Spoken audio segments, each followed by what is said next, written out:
क्या कराची के डूबने का इंतजार है? 43 बड़े और 514 छोटे नाले, मगर सफाई ना होने से खतरा बढ़ चुका है।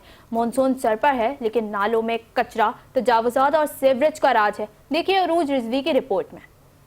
कराची के 43 बड़े और 514 छोटे नाले बरसाती पानी की निकासी के लिए बनाए गए, मगर आज यही नाले शहर के लिए खतरा बन चुके हैं।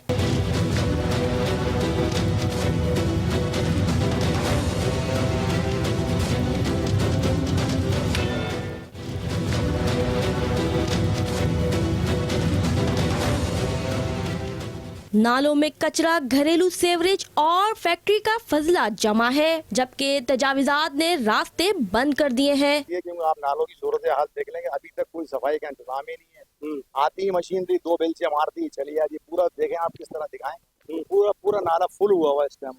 और अगर एक दफा बारिश हो गई तो पूरा शावर से डूब जाएगा। मालूम है कि मानसून की हवाई की अलर्ट जो है जारी है। आपको मालूम है कि इस वक्त बारिशों का स्पेल जारी होने वाला है। पहला भी एक हो चुका है, जिसके अंदर आपने देख लिया कि थोड़ी सी बारिश ने पूरे शहर के अंदर जो है बेड़ा गर्क कर दिया है। मैं मेयर कराची से इस वक्त इल्तमास गुजार हूँ कि मेयर कराची, आप पूरे कराची के मेयर हैं, पूरे सिंध के मेयर हैं, लेकिन आपकी जो सारी जो जिला गरबी, शरकी, वस्ती, जुनूबी, कोरंगी और मलीर, हर जिले में नाले की भरमार है, मगर सफाई ना होने से पानी की निकासी बंद हो जाती है। 2 साल कबल बड़े नालों से तजाविजात हटाई गई, मगर सफाई का काम अब भी नामुमकिन है। हैदराबाद तो डूब गया, क्या कराची का भी डूबने का इंतजार किया जा रहा है? इदारे कब होश में आएंगे? सफाई ना हुई तो बारिश एक बार फिर तबाही लाएगी, क्या कोई सुनने वाला है? अरूज रिजवी, 5 न्यूज़, कराची।